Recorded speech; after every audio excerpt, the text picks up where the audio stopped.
आने वाले 5 मिनट के अंदर आपको एक MST-CET का टॉपिक समझाया जाएगा और उस टॉपिक के ऊपर हम 10 MCQ सॉल्व करके देखेंगे। एंड ऐसा किया तो मुझे नहीं लगता कि आपको कोई भी 90 अबव परसेंटाइल लाने से रोक सकता है MST-CET 2021 के अंदर। ओके, सो अगर गाइज आपको है कुछ सीखना तो प्लीज़ वीडियो को लास्ट तक देखना। सो हाय फ्रेंड्स, कैसे हो आप सब लोग। स्वागत है आप सभी का हमारे यूट्यूब चैनल के अंदर जिसका नाम है bio study with Nikhil. So guys यहाँ पे वीडियो थोड़ा लेट आया बिकॉज हम जो है आपके लिए टॉपर्स ज्ञान हमने न्यू टॉक स्टार्ट किया है, जिसके अंदर आपको टॉपर जो है वो गाइडेंस करेंगे कि किस चीज़ के ऊपर गलतियाँ होती है, कौन सी मिस्टेक्स आपको अवॉइड करने हैं ड्यूरिंग MST-CET प्रिपरेशन, एंड उसके साथ ही साथ उन्होंने कैसे स्कोर किया, कितने घंटे पढ़ाई की, ये सभी आपके जो डाउट्स है वो क्लियर होंगे एंड उनके एक्सपीरियंस आपके साथ शेयर होंगे। ऐसा वीडियोस सीरीज हमने स्टार्ट किया है, तो उसी के लिए गाइस थोड़ा टाइम लगा, लेकिन यहाँ पे मैं गारंटी देता हूँ आपको कि 100% आपका जो है वो बायोलॉजी का पूरा कोर्स मैं कंप्लीट करूंगा। ठीक है, 100% आपको MST-CET एग्जाम के पहले ही 10-15 दिन पहले ही मैं सब अपलोड कर दूंगा। एंड उसके साथ ही साथ एक बच्चे ने कमेंट किया कि सर ये जो आप पढ़ा रहे हो ये बेसिक MCQ है, बहुत ज़्यादा बेसिक है। तो गाइज यहाँ पे देखो, यहाँ पे हम बेसिक MCQ ले रहे हैं, बात सही है, बिकॉज यहाँ पे कंसेप्ट क्लियर हो रहा है। जैसे हम ये टॉपिक पढ़ाएंगे उसके बाद नेक्स्ट में इसके यही वीडियो के अंदर MCQ लेंगे, मतलब आपका कंसेप्ट क्लियर हो रहा है। ओके, एंड उसके बाद जो एडवांस वाले होंगे, ठीक है, एडवांस वाले जो MCQ होंगे ये भी मैं आपको दूंगा। और ये जो है 1000 MCQ होंगे, इसकी भी वीडियोस बन रहे हैं गाइस, हमने वीडियो ऑलरेडी पहले ही बना चुके हैं ये 1000 MCQ के। ये आपको कब मिलेगा, जब आपका पूरा बेसिक कंप्लीट हो जाए, या फिर आपका मतलब 10 चैप्टर का कम से कम बेसिक जब कंप्लीट होगा तब आपको ये एडवांस मिलेंगे। ठीक है, तो ये आपको जल्दी से मिलेंगे, उसका कोई टेंशन मत लो आप। मतलब आपका बेसिक प्रैक्टिस होगा प्लस प्रीवियस ईयर क्वेश्चन, 3 चीजें होगी। सबसे पहला होगा बेसिक, ओके, सबसे पहला होगा बेसिक, देन सेकंड जो होगा वो होगा हमारा प्रीवियस ईयर क्वेश्चन, मतलब PYQ, एंड जो थर्ड होगा हमारा वो होगा 1000 जो है वो MCQ, जो कि एडवांस होंगे। मतलब यहाँ पे सब पकड़ के आपका जो है मिनिमम 5000 जो है वो क्या हो रहा है, आपका MCQ का प्रैक्टिस हो रहा है। ठीक है, और ऐसा किया तो मुझे नहीं लगता कि आपको कोई भी 90 अबव परसेंटाइल लाने से रोक सकता है। ओके, सो कोई रोक ही नहीं सकता, सिर्फ वो आप हो, आपके ऊपर डिपेंड करता है कि अगर आप वीडियोस को अच्छी तरीके से देखते हो, चैनल को सब्सक्राइब करके रखते हो, तो वो तो आपने किया है, थैंक यू गाइज उसके लिए। सिर्फ गाइज आपको और ये वीडियो को शेयर करना है ताकि जो आपके फ्रेंड्स है, जो कि आपके रिश्तेदार हैं, उनको भी अच्छी तरीके से MST-CET के अंदर बायो में स्कोर आना चाहिए। ठीक है, तो without wasting your time let's get started. So आज का जो हमारा टॉपिक रहेगा वो रहेगा फर्टिलाइजेशन। तो फर्टिलाइजेशन क्या होता है, उसके बाद यहाँ पे स्पर्मेटोजेनेसिस एंड oogenesis हम देखेंगे खास ही। यहाँ पे आपको सिर्फ मैं फर्टिलाइजेशन में थोड़ा बता देता हूँ। ओके, सो यहाँ पे देखो, फर्टिलाइजेशन मतलब क्या होता है, fusion of male gamete plus female gamete is known as fertilisation. Fusion of male gamete and female gamete. अभी male gamete and female gamete का फ्यूजन होता है, लेकिन बात ये आती है कि मेल एंड फीमेल गैमेट हमारे बॉडी के अंदर कैसे बनते हैं। मेल के अंदर मेल गैमेट कैसे बनता है, फीमेल के अंदर फीमेल गैमेट कैसे बनता है, ये बहुत बड़ा सवाल है और इसका जो रीजन है वो आपको आज मिलने वाला है। तो गाइस सबसे पहले देखो, ह्यूमन बींग्स के अंदर या फिर कौन से भी ऑर्गेनिज्म के अंदर एक प्रोसेस होती है जो कि है gametogenesis.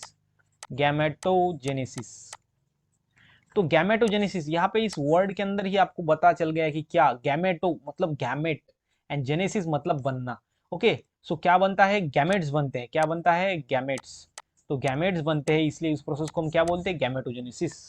So the process in which gametes are form is known as gametogenesis. And gametogenesis कौन होता है, फिर गैमेट्स कौन कौन से होते हैं, एक होता है मेल गैमेट, एक होता है फीमेल गैमेट, एक होता है मेल गैमेट, एक होता है फीमेल गैमेट। सो मेल का साइन ऐसा होता है एंड फीमेल को जो है वो ऐसा साइन से उसको डिनोट करते हैं। तो ये गैमेट्स जो है वो फॉर्म हो गए।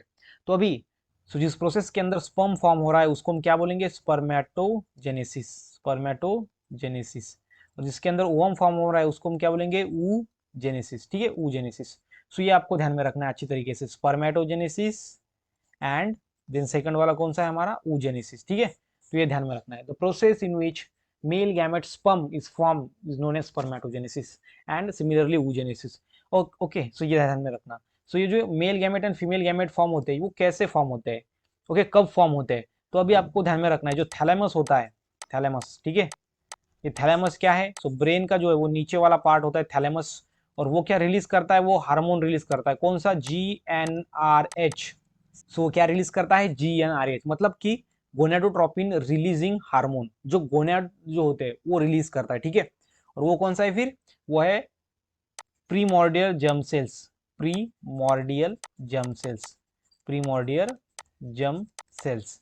ठीक है, तो ये जो है वो क्या है यहाँ पे सिंपल में गोनाडोट्रोपिन रिलीजिंग हार्मोन। जो यहाँ पे प्रीमोर्डियल जर्म सेल्स जो रहेंगे वो क्या बनाएंगे, हमारा मेल गैमेट बनाएंगे स्पर्म एंड फीमेल गैमेट बनाएंगे ओवम। कौन बनेगा, primordial germ cells. Okay, so ये कौन सीक्रेट करेगा, जीएनआरएफ, मतलब गोनाडोट्रोपिन रिलीजिंग हार्मोन। ये जो हार्मोन है वो सीक्रेट होगा। ओके, एंड वो कौन सीक्रेट करेगा, उसको कौन जो है वो हम बोल सकते हैं आदेश देगा, तो वो होगा हमारा थैलेमस, जो कि ब्रेन का नीचे वाला पार्ट होता है। जो सीक्रेशन होता है डिफरेंट डिफरेंट हार्मोन्स का हमारे बॉडी के अंदर, ये कंट्रोल करता है। ठीक है, तो ये ध्यान में रखना है आपको, थैलेमस। ओके, ये जो थैलेमस होता है, ये थैलेमस के बाद पिट्यूटरी ग्लैंड आता है, जो कि मास्टर ग्लैंड होता है हमारे बॉडी के अंदर का, और उससे बाद में सीक्रेशन आते हैं अदर ग्लैंड्स के। तो आपको जो है वो चैप्टर नंबर मुझे लगता है कंट्रोल एंड कोऑर्डिनेशन के अंदर अच्छे से हमको डिटेल में वो हम वहां पे देखेंगे। ठीक है, तो यहाँ पे सिर्फ इतना ध्यान में रखना है कि thalamus at time of puberty, जब प्यूबर्टी आती है, ठीक है, मतलब जब मैच्योरिटी आती है, तब क्या करता है थैलेमस, जीएनआरएफ मतलब कि गोनाडोट्रोपिन रिलीजिंग हार्मोन रिलीज करता है। ठीक है, और उससे फिर क्या बनते हैं, गैमेट्स बनते हैं। स्पेशली कौन भी गैमेट बनाता है, हमारा प्रीमोर्डियल जर्म सेल्स पूछा तो। ठीक है, तो ये ध्यान में रखना है, अच्छी तरीके से समझ में आ गया। अभी हम देखते हैं एग्जैक्टली स्पर्मेटोजेनेसिस होता कैसे है। सबसे पहले स्पर्मेटोजेनेसिस देखेंगे, बाद में हम oogenesis भी देखेंगे। तो स्पर्मेटोजेनेसिस के अंदर आपको ये ध्यान में रखना है, the process of formation of sperms, okay, और spermatozoa from primordial germ cells. Okay, इसको हम क्या बोलेंगे, स्पर्मेटोजेनेसिस। ओके, सो ये ध्यान में रखना है आपको, स्पर्मेटोजेनेसिस हम किसको बोलेंगे। तो इस तरीके से यहाँ पे स्पर्मेटोजेनेसिस हम फर्स्ट में देखेंगे, उसके बाद देखेंगे हम oogenesis। तो देखो, सबसे पहला यहाँ पे होता है प्रीमोर्डियल जर्म सेल्स। यहाँ पे मैंने बोला था आपको, प्रीमोर्डियल जर्म सेल से बनते हैं गैमेट्स। प्रीमोर्डियल जर्म सेल्स ये होता है डिप्लॉयड, मतलब टू सेट ऑफ क्रोमोसोम, और डिनोटेड बाय 2n। उसको हम क्या करते हैं, डिनोट करते हैं 2n से, मतलब two set of chromosome. Okay, so यहाँ पे जो हमारा स्पर्मेटोजेनेसिस ये 3 फेज के अंदर जो है डिवाइड होता है। सबसे पहला है मल्टीप्लिकेशन फेज, देन होता है ग्रोथ फेज, एंड थर्ड में होता है ये वाला मैच्योरेशन फेज। तो 3 फेज होते हैं। फर्स्ट वाले फेज में क्या होता है, primordial germ cells undergoes mitosis and produce 2 cells. देखो, माइटोसिस होता है प्रीमोर्डियल जर्म सेल के अंदर, क्या होता है, माइटोसिस। और माइटोसिस हमको पता है, ऐसा सेल डिवीजन जिसके अंदर एक सेल से 2 सेल बनते हैं। और दूसरा होता है मियोसिस, जिसके अंदर एक सेल के 4 सेल बनते हैं। क्यों बनते हैं वो भी बताऊंगा। पहले आप ध्यान में रखो कि माइटोसिस के अंदर एक सेल के 2 सेल बनते हैं, और इसके अंदर क्रोमोसोम नंबर रिड्यूस नहीं होता, वो वैसे के वैसा ही रहता है। जितना क्रोमोसोम पेरेंट्स के अंदर है पहले, उतना ही क्रोमोसोम वो न्यू डॉटर सेल्स के अंदर होगा। ओके, तो यहाँ पे देखो, फिर क्या है, यहाँ पे प्राइमरी, यहाँ पे आपको बोलना है primordial germ cells undergoes mitosis produced spermatogonia. वो क्या प्रोड्यूस करेगा, वो प्रोड्यूस करेगा हमारा, देखो यहाँ पे स्पर्मेटोगोनिया। और वो भी कैसा होगा, वो भी होगा डिप्लॉयड, मतलब टू सेट ऑफ क्रोमोसोम। क्यों है two set of chromosome, because आपको पता है कि माइटोसिस इक्वेशनल डिवीजन है, इसलिए यहाँ पे रिडक्शन नहीं हुआ क्रोमोसोम नंबर के अंदर। ओके, देन उसके बाद क्या होगा, स्पर्मेटोजेनिया, जो हमारे पास स्पर्मेटोगोनिया निकल के आए, जो बन गए हमारे पास, वो स्पर्मेटोगोनिया जो है वो स्टॉप करेंगे अपने डिवीजन को फर्दर डिवीजन को। ठीक है, तो कुछ स्पर्मेटोगोनियम अपने डिवीजन को स्टॉप कर देंगे, और यहाँ पे उसके अंदर का कुछ एक, ओके, वो क्या होगा, डेवलप होगा, उसके अंदर क्या होगा, ग्रोथ होगा। और उसी फेज को हम क्या बोलेंगे, ग्रोथ फेज बोलेंगे। ठीक है, सो स्पर्मेटोगोनिया के अंदर जो बाकी के स्पर्मेटोगोनिया है वो स्टॉप करेंगे अपने ग्रोथ को, अपने डिवीजन को, आगे वो डिवाइड नहीं होंगे। उसमें से एक के अंदर अच्छे से ग्रोथ होगा, मैच्योरेशन होगा, उसको हम ग्रोथ फेज बोलेंगे। ओके, यहाँ पे अकुमुलेशन ऑफ फूड होगा, एंड ग्रोथ हो जाने के बाद, अकुमुलेशन ऑफ फूड हो जाने के बाद हमारे पास क्या निकल के आएगा, हमारे पास निकल के आएगा प्राइमरी स्पर्मेटोसाइट्स। और ये भी कैसा रहेगा, डिप्लॉयड रहेगा, बिकॉज यहाँ पे कुछ डिवीजन ही नहीं हुआ है, सो एज इट इज वो डिप्लॉयड रहेगा। तो अभी ये हमारे दो फेज के यहाँ पे कंप्लीट होते हैं, एक है मल्टीप्लीकेशन फेज, सेकंड है ग्रोथ फेज, हो गया कंप्लीट। देन थर्ड में जो है हमारा, वो कौन सा है, मैच्योरेशन फेज। सो मैच्योरेशन फेज यहाँ पे स्टार्ट होता है, जिसके अंदर क्या होता है, मियोसिस। क्या होता है इसके अंदर, मियोसिस होता है। यहाँ पे देख सकते हो आप मियोसिस, और ये मियोसिस फर्स्ट है एंड ये मियोसिस सेकंड है। अभी मियोसिस क्या होता है, 2 बार होता है। ठीक है, अब अभी आपको ध्यान में रखना है कि जो मियोसिस है ये 2 बार होता है, इसलिए पहले एक सेल से 2 बनते हैं, उसके बाद सेकंड डिवीजन के अंदर 2 सेल से क्या बनते हैं, 4 सेल बनते हैं। इसलिए मियोसिस के अंदर यहाँ पे एक सेल जो होती है, एक सेल से 4 सेल बनते हैं। क्यों बनते हैं, बिकॉज यहाँ पे 2 बार, ये फर्स्ट वाला डिवीजन, ये सेकंड वाला डिवीजन। ठीक है, तो ध्यान में रखना, इसी तरीके से मियोसिस के अंदर 4 सेल बनते हैं। और ये एक इंपॉर्टेंट जो चीज होती है मियोसिस के अंदर, वो होती है, ये है रिडक्शनल डिवीजन। रिडक्शनल डिवीजन मतलब जिसके अंदर क्रोमोसोम नंबर रिड्यूस्ड हो जाता है। अभी देखो आप यहाँ पे, ये कैसा है हमारा, ये प्राइमरी स्पर्मेटोसाइट जो है वो डिप्लॉयड है, हमको पता है, लेकिन सेकेंडरी स्पर्मेटोसाइट हैप्लॉयड बन गया बिकॉज यहाँ पे क्या हुआ, रिडक्शनल हुआ, ठीक है, रिडक्शन हुआ क्रोमोसोम का। ओके, तो इस तरीके से दो यहाँ पे मियोसिस डिवीजन होंगे। सबसे पहले वो सेकेंडरी स्पर्मेटोसाइट बनेगा and then secondary spermatocyte undergoes meiosis second and produce spermatids. क्या प्रोड्यूस करेगा, स्पर्मेटिड प्रोड्यूस करेगा। एंड लास्टली जो स्पर्मेटिड है वो यहाँ पे प्रोड्यूस करेगा हमारा स्पर्मेटोजोआ, एंड स्पर्मेटोजोआ को ही हम क्या बोलते हैं, दूसरा नाम स्पर्म। और ये स्पर्मेटोजोआ मतलब ही होता है स्पर्म। और इस प्रोसेस को हम क्या बोलते हैं, the process in which spermatid, okay, the process in which spermatid convert into spermatozoa और mature sperm is known as spermiogenesis. इसको हम क्या बोलते हैं, स्पर्मियोजेनेसिस। सो ध्यान में रखना, ये है हमारा spermiogenesis, the process of, okay, conversion of spermatids into spermatozoa और mature sperm is known as spermiogenesis। Spermiogenesis, spermio मतलब स्पर्म एंड जेनेसिस मतलब फॉर्मेशन, स्पर्म फॉर्म हो रहा है, उस प्रोसेस को हम स्पर्मियोजेनेसिस बोलते हैं। तो इस तरीके से हमारे पास क्या निकल के आया, स्पर्म निकल के आया, और वो कैसे है, हेप्लॉइड है। तो आप बोलेंगे सर ये हेप्लॉइड बने, लेकिन ये क्यों बने, इसके पीछे का भी हर पीछे का रीजन होता है, हर किसी चीज के पीछे क्यों बने, बिकॉज इसको फ्यूज होना पड़ता है ओहम के साथ, और ओहम कैसे होता है, हेप्लॉइड होता है। अगर ये डिप्लॉयड है और ओहम हेप्लॉयड है तो हमारा जो न्यू यंग वन बनेगा वो डिप्लॉयड होना चाहिए। लेकिन अगर ये डिप्लॉयड रहा 2n मतलब स्पर्म, तो हमारा जो न्यू जनरेशन बनेगा वो 3n का बनेगा। इसलिए क्रोमोसोम नंबर वो कांस्टेंट नहीं रहेंगे, हमारे हम डिप्लॉयड होते हैं, टू सेट ऑफ क्रोमोसोम होता है हमारे अंदर, तो हमारा जो चाइल्ड होगा वो अब एब नॉर्मल होगा। ओके, सो ये ध्यान में रखना है। इसलिए मेल यहाँ पे जो गैमेट्स है वो हेप्लॉयड होते हैं, बिकॉज दो गैमेट्स जो होते हैं वो फ्यूज होते हैं और तब जाके डिप्लॉयड जाइगोट बनता है। ओके, सो ये ध्यान में रखना। ये हो गया हमारा स्पर्मेटोजेनेसिस। कहाँ से बना हमारा, प्रीमोर्डियल जर्म सेल से बने हमारा गैमेट, कौन सा बना, स्पर्म। अभी हम प्रीमोर्डियल जर्म सेल से अपना कैसे ये जो बनता है oogenesis वो देखते हैं, ठीक है, वो हम बनता है वो देखते हैं। तो अभी ध्यान में रखना, ये भी जो स्टेज होती है यहाँ पे oogenesis जो प्रोसेस होती है वो भी 3 फेजेस के अंदर डिफरेंट वो कैटेगराइज की गई है। सबसे पहला है मल्टीप्लीकेशन फेज, देन है ग्रोथ फेज एंड थर्ड है मैचुरेशन फेज, सिमिलरली जैसा कि हमारे स्पर्मेटोजेनेसिस के अंदर था। तो यहाँ पे oogenesis के अंदर एक बात आपको ध्यान में रखनी है कि oogenesis जो प्रोसेस होती है ये फीमेल के अंदर होती है, ठीक है, हमको पता है।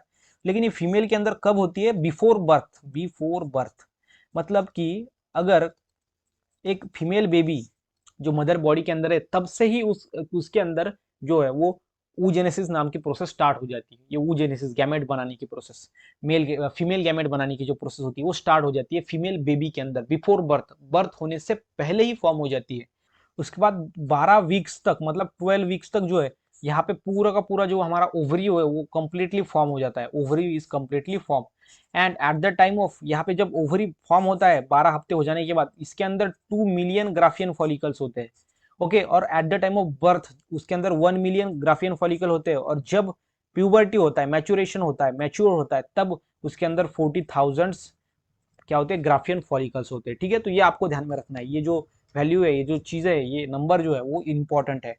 तो ये आपको ध्यान में रखना है कि oogenesis प्रोसेस, ये बच्चा मतलब फीमेल बेबी बाहर आने से पहले ही वो जब पेट में रहता है अपने मदर के तभी से स्टार्ट हो जाती है oogenesis प्रोसेस। ओके, सो इसके अंदर भी देखो प्राइमरी प्रीमोर्डियल जर्म सेल्स मतलब PGC, इसको शॉर्ट में यहाँ पे दिया गया है, ये भी डिप्लॉयड होता है जैसे कि हमारा स्पर्मेटोजेनेसिस के अंदर था।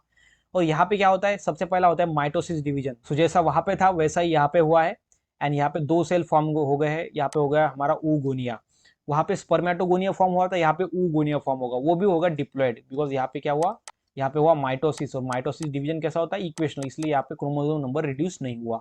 उसके बाद नेक्स्ट में क्या होता है, oogonia जो है वो फर्दर डिवीजन हुआ स्टॉप हो जाती है, और उसके अंदर एक ही होता है जो उसके अंदर अकोमुलेशन ऑफ फूड होता है एंड उसके अंदर ग्रोथ होता है, जिसे कोई हम क्या बोलते हैं, ग्रोथ फेज बोलते हैं, ठीक है। और वो ग्रोथ हो जाने के बाद क्या बनता है हमारा, प्राइमरी स्पर्मेटोसाइट्स, नहीं, प्राइमरी क्या बनेगा हमारा, oocyte बनेगा। स्पर्मेटोजेनेसिस के अंदर प्राइमरी स्पर्मेटोसाइट बनेगा, oogenesis के अंदर प्राइमरी oocyte बनेगा। ओके, ये कैसा होगा, डिप्लॉयड।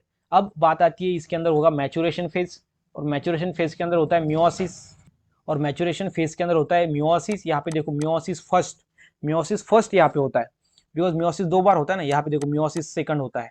तो मियोसिस फर्स्ट के अंदर क्या होता है, ये जो प्राइमरी स्पर्मेट oocyte है, प्राइमरी oocyte, ये 2 बनाता है, एक होता है सेकेंडरी oocyte, प्राइमरी oocyte क्या बनेगा, सेकेंडरी oocyte बनेगा, एंड एक बनेगा फर्स्ट पोलर बॉडी, क्या बनेगा, फर्स्ट पोलर बॉडी। ये दोनों हेप्लॉइड रहेंगे बिकॉज यहाँ पे मियोसिस हुआ है।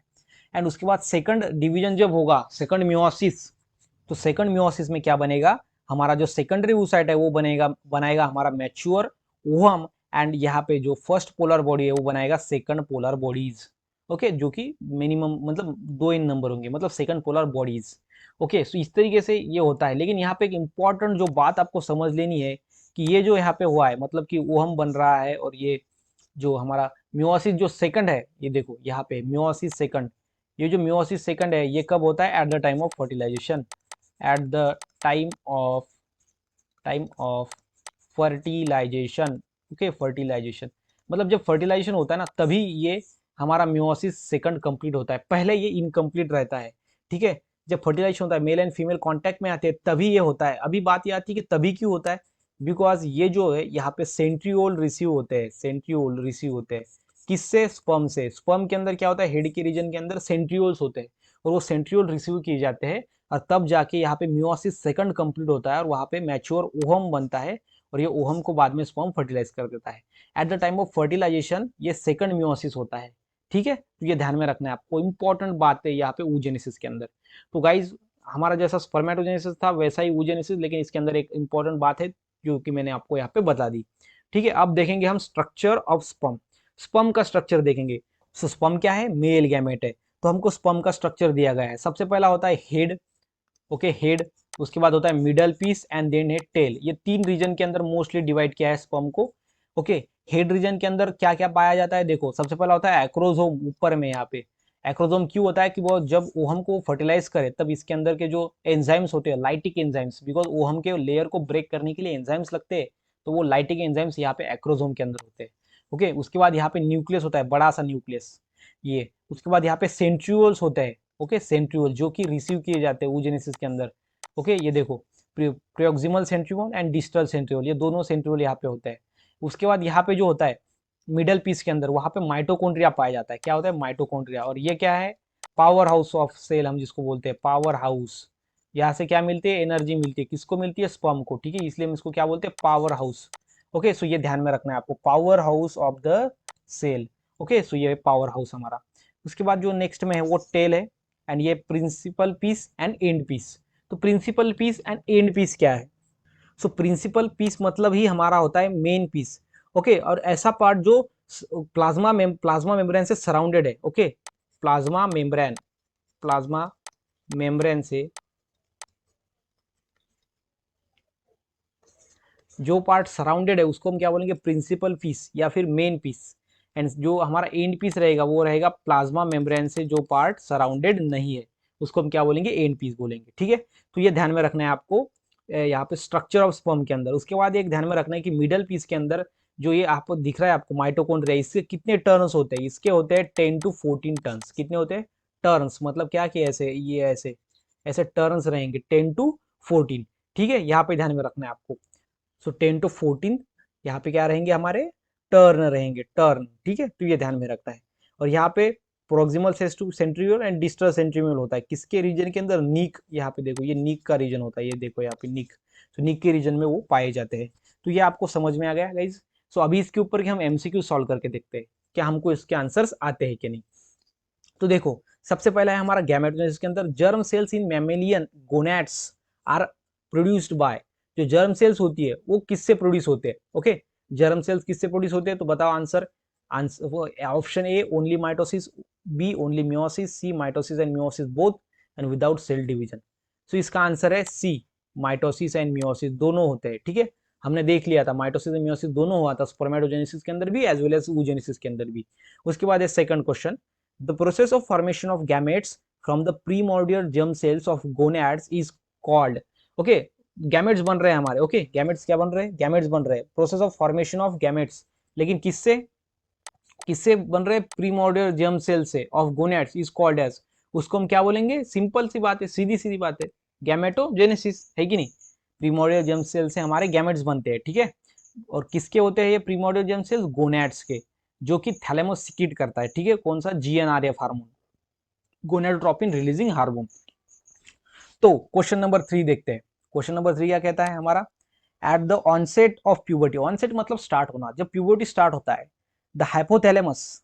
ओके, हाइपोथैलेमस क्या करता है, प्यूबर्टी स्टार्ट होने होने जब होती है तब सबसे पहला inhibits the secretion of gonadotropin releasing hormone, then begins the secretion of gonadotropin releasing hormone, then begins the secretion of FSH मतलब follicle stimulating hormone and begins the secretion of HCG. Okay, HCG, तो ये ध्यान में रखना है। तो इसका answer क्या है, बताओ इसका आंसर। तो इसका आंसर तो बहुत इजी है, वो है begin the secretion of gonadotropin releasing hormone. जब प्यूबर्टी स्टार्ट होता है तब क्या करता है हमारा हाइपोथैलेमस, उसका सिक्रेशन बिगिंस करता है, मतलब स्टार्टिंग करता है। फर्स्ट के अंदर क्या है, इनहिबिट, इनहिबिट मतलब बंद करना, सो बंद थोड़ी करता है, वो स्टार्ट करता है, इसलिए ऑप्शन सेकंड जो है वो करेक्ट है। देन क्वेश्चन नंबर है 4, the seminiferous tubules of the testis are lined by germinal epithelium consist of. Okay, so seminiferous जो ट्यूब्यूल्स रहेंगे वो कहाँ पे होता है, हमारा टेस्टिस के अंदर होता है। ठीक है, ऐसा हमारा क्या होता है यहाँ पे टेस्टिस, और टेस्टिस के अंदर क्या होते हैं, सेमिनिफेरस ट्यूब्यूल्स होते हैं जो हमने देखे हैं। और वो जो सेमिनिफेरस ट्यूब्यूल्स होते हैं वो लाइन होते हैं, मतलब इसके अंदर होता है जर्मिनल एपिथेलियम ऐसा। ओके, जर्मिनल एपिथेलियम होता है, लेकिन वो जर्मिनल एपिथेलियम किससे बनता है, तो ये आपको ध्यान बताना है। तो ये बनता है हमारा, किससे बनता है, इसका आंसर है D, that is the spermatogonium. किससे बनता है, स्पर्मेटोगोनियम से, ये ध्यान में रखना है। देन नेक्स्ट क्वेश्चन देखते हैं। नेक्स्ट क्वेश्चन है 5 नंबर का, during multiplication phase primordial follicle cells undergoes mitotic division to produced. Okay, जब मल्टीप्लिकेशन फेज होता है स्पर्मेटोजेनेसिस के अंदर का या फिर oogenesis के अंदर का, तो यहाँ पे स्पर्मेटोसाइट दिया है, तो हम स्पर्मेटोजेनेसिस भी देख सकते हैं। ओके, जो मल्टीप्लिकेशन फेज होता है तब प्रीमोर्डियल सेल्स जो है वो अंडरगोज होते हैं माइटोटिक डिवीजन, और वो क्या प्रोड्यूस करते हैं, ठीक है, आपको बताना है। प्राइमरी स्पर्मेटोसाइट प्रोड्यूस करते हैं, स्पर्मेटोगोनिया प्रोड्यूस करते हैं, स्पर्मेटिड या सेकेंडरी स्पर्मेटोसाइट। तो बताओ इसका आंसर। तो इसका आंसर क्या है, स्पर्मेटोगोनिया। पहले स्पर्मेटोगोनिया, उसके बाद प्राइमरी स्पर्मेटोसाइट, ठीक है, उसके बाद secondary spermatocyte, then spermatid and then होता है स्पर्मेटोजोआ। तो ये ध्यान में रखना है, ये होता है स्पर्मेटोजेनेसिस के अंदर सीक्वेंस। ओके, यहाँ पे लिख देता हूँ। सबसे पहला क्या क्या फॉर्म होता है हमारा, पहले होता है प्रीमोर्डियल जर्म सेल्स, उसके बाद बनता है स्पर्मेटोगोनिया, स्पर्मेटोगोनिया, देन बनता है हमारा प्राइमरी स्पर्मेटोसाइट, देन बनता है सेकेंडरी स्पर्मेटोसाइट, देन बनता है हमारा स्पर्मेटिड। ओके, एंड देन वो बनाता है स्पर्म, या फिर हम उसको स्पर्मेटोजोआ बोलते हैं, स्पर्मेटोजोआ। तो इस तरीके से ये सीक्वेंस होता है हमारा स्पर्मेटोजेनेसिस के अंदर। Then question number 6, spermatogonium grows in size to become. Spermato जो गोनियम होता है वो साइज में बढ़ जाता है, किस लिए, और क्या बनाता है वो, स्पर्मेटोगोनियम क्या बनाता है, प्राइमरी स्पर्मेटोसाइट। ठीक है, प्राइमरी स्पर्मेटो, यहाँ पे देखो पीएस लिखा है। उसके बाद है question number 7, during maturation phase of spermatogenesis, जब मैचुरेशन फेज होता है स्पर्मेटोजेनेसिस का, primordial germ cells undergoes mitotic division. के मैचुरेशन फेज के अंदर प्रीमोर्डियल जेम सेल्स हमारा माइटोटिक डिवीजन के अंदर जाता है, या फिर spermatogonium developed into primary spermatocyte, या फिर spermatocytes undergoes the first phase of meiotic division, या फिर डी वाला ऑप्शन। तो इसका आंसर जो है करेक्ट है वो है C, spermatocyte undergoes the first phase of meiotic division, मतलब मियोसिस। ओके, इसके अंदर क्या होता है, मियोसिस डिवीजन की फर्स्ट स्टेज वो स्टार्ट हो जाती है कब, जब मैचुरेशन फेज के अंदर। मैचुरेशन फेज के अंदर 2 बार मियोसिस होता है, meiosis first and meiosis second. तो फर्स्ट वाला मियोसिस जो यहाँ पे बोला है, यहाँ पे फर्स्ट फेज ऑफ मियोसिस। तो इसका आंसर क्या है, आंसर नंबर है यहाँ पे सी। सो यहाँ पे क्वेश्चन नंबर है हमारा 8, यहाँ पे लिखा है spermiogenesis is the process by which spermatid is transform into. जो स्पर्मियोजेनेसिस है ऐसी प्रोसेस जिसके अंदर क्या होता है, स्पर्मेटिड जो है वो ट्रांसफर होता है किसके अंदर, किसके अंदर बताओ, spermatozoa, primary spermatocyte, secondary spermatocyte, या फिर स्पर्मेटोगोनियम। तो आप बोलेंगे कि सर स्पर्म के अंदर ट्रांसफर होता है, लेकिन स्पर्म का दूसरा नाम क्या है, दूसरा नाम क्या है, स्पर्मेटोजोआ। ठीक है, स्पर्मेटोजोआ को ही हम स्पर्म बोलते हैं। देन जो नेक्स्ट क्वेश्चन है हमारा क्वेश्चन नंबर 9, देखो क्वेश्चन नंबर 9 क्या कहता है, ड्यूरिंग स्पर्मियोजेनेसिस, यहाँ पे देखो during spermiogenesis length of spermatid increases. उसके बाद centriole are rearranged at the primary and distal centriole, then mitochondria become spirally coiled and all of these। तो बताओ इसका आंसर। तो इसका आंसर क्या है, डी है, ऑल ऑफ दिस। मतलब ये तीनों जो चेंजेस है, स्पर्मेटिड की लेंथ बढ़ जाती है, उसके बाद सेंट्रियोल जो अरेंज हो जाते हैं, उसके बाद माइटोकॉन्ड्रिया जो स्पायरली ऐसा स्पायरल बन जाता है। क्यों, बिकॉज यहाँ पे स्पर्मियोजेनेसिस हो रहा है, मतलब जिस प्रोसेस के अंदर स्पर्म फॉर्म हो रहा है, और जो स्पर्म का स्ट्रक्चर होता है उसी तरीके से स्पर्म जो है वो यहाँ पे मूवमेंट करता है, उसका जो स्पर्मेटिड की लेंथ है वो बढ़ जाएगी, सभी चीजें ऐसी होती है। ओके, ध्यान में रखना है। तो स्पर्म किससे बनता है, स्पर्मेटिड से। ओके, स्पर्मेटिड से, और स्पर्मेटिड्स का ट्रांसफर होना स्पर्म के अंदर, उसको ही हम स्पर्मियोजेनेसिस कहते हैं। Then question number 10, head of mature sperm is composed of, जो हेड होता है मैच्योर स्पर्म का वो किससे बनता है? ओके, सबसे पहला है a large nucleus covered by acrosomal cap, then two centrioles and axial filament, acrosome without nucleus and mitochondria sheath and cytoplasm. तो बताओ इसका आंसर, तो इसका आंसर क्या है? तो इसका आंसर है a large nucleus covered by acrosomal cap. अभी देखो ऐसा लार्ज न्यूक्लियस होता है, ये अभी नीचे ऐसा लार्ज न्यूक्लियस होता है एंड उसके ऊपर क्या होती है ऐसी, ये एक्रोसोमल ऐसी कैप होती है, ठीक है, एक्रोसोमल कैप, एक्रोसोम जिसको हम बोलते हैं, लेकिन वो कैप के तरीका होता है इसलिए इसको एक्रोसोमल कैप बोलते हैं। सेकंड है टू सेंट्रियोल, ये निक के रीजन में होता है, ओके, ये हेड के रीजन में नहीं होता। ये एक्रोसोमल विदाउट न्यूक्लियस तो हो ही नहीं सकता। And mitochondrial sheath and cytoplasm, ये जो है वो मिडल पीस की बात है, ठीक है, मिडल की बात है, मिडल बॉडी की, तो ये ध्यान में रखना है। देन क्वेश्चन नंबर है 11, जो कि है middle piece of sperm consist of axial filament surrounded by, middle piece होता है स्पर्म का, वो कंसिस्ट होता है एक्सियल फिलामेंट से, जो कि सराउंडेड होता है axial filament, okay, middle piece consist of axial filament जो कि सराउंड होता है किससे, बताओ इसका आंसर। तो इसका आंसर बताओ, इसका आंसर है सी 10 to 14 माइटोकॉन्ड्रिया, ओके, एक्सियल जो फिलामेंट होता है ऐसा, इसके अंदर ऐसा टर्न्स होते हैं माइटोकॉन्ड्रिया के, कितने, 10 to 14। Then question number 12, the lytic enzyme released by sperm is, जो लाइटिक एंजाइम होता है, लाइटिक एंजाइम मतलब ब्रेक डाउन करने वाला एंजाइम, लाइटिक एंजाइम मतलब क्या कि ब्रेक करने वाला एंजाइम, एंजाइम क्यों होता है, बिकॉज जो ओहम होता है, ओहम की लेयर को ब्रेक करना होता है ना कि नहीं, उसलिए ये एंजाइम होता है, और वो स्पर्म के अंदर होता है, बिकॉज स्पर्म को ही ये ओहम को फर्टिलाइज करना पड़ता है, अंदर जाना पड़ता है। तो यहाँ पे वो कौन सा एंजाइम होता है, तो एक्रोसोम होता है, या फिर एड्रोजिनेस होता है, लिगेज होता है, या फिर, तो इसका आंसर जो है वो क्या है, हाइलोरुनिडेज, ओके, हाइलोरुनिडेज, तो ये ध्यान में रखना है आपको। देन नेक्स्ट में है हमारा question number 13। So question number 13 क्या कहता है, देखो, the acrosome plays important role in, जो एक्रोसोम होता है वो इंपॉर्टेंट रोल प्ले करता है किसके अंदर, motility of sperm, penetration of ovum by sperm, then the fusion of pronuclei of gametes and then none of these. So इसका answer क्या है, इसका आंसर है बी, एक्रोसोम किसके अंदर हेल्प करता है, पेनिट्रेशन के अंदर, मैंने आपको पहले ही बताया इसके पीछे ही। मोटिलिटी के अंदर टेल हेल्प करता है, टेल, मोटिलिटी मतलब क्या कि मूवमेंट करने के लिए, ओके, और fusion of pronuclei of gametes, ये तो इसका काम ही नहीं है, नन ऑफ दिस, तो इसका जो काम है वो B, penetration of ovum by sperm.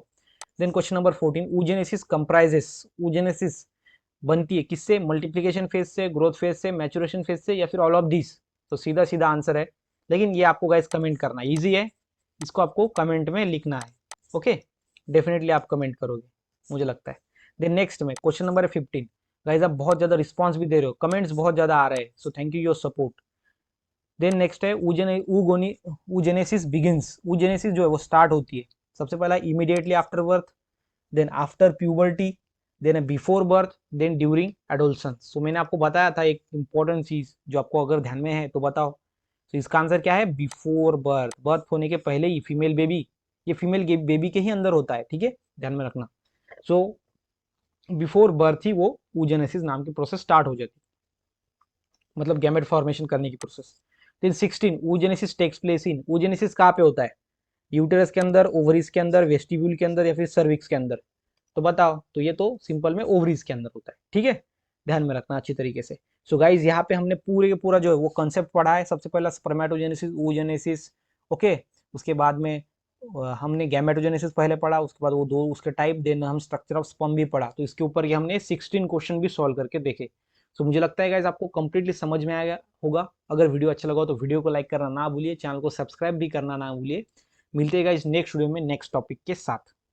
ऐसे ही इंटरेस्टिंग वीडियोस देखने के लिए सब्सक्राइब बटन के बाजू में ज्वाइन टर्म पे क्लिक करें। पेमेंट हो जाने के बाद आप बन जाएंगे चैनल के स्पेशल मेंबर और आपको मिलेंगे MST CET से related tricks, tips and strategies videos. Video को लास्ट तक देखने के लिए आपका दिल से धन्यवाद।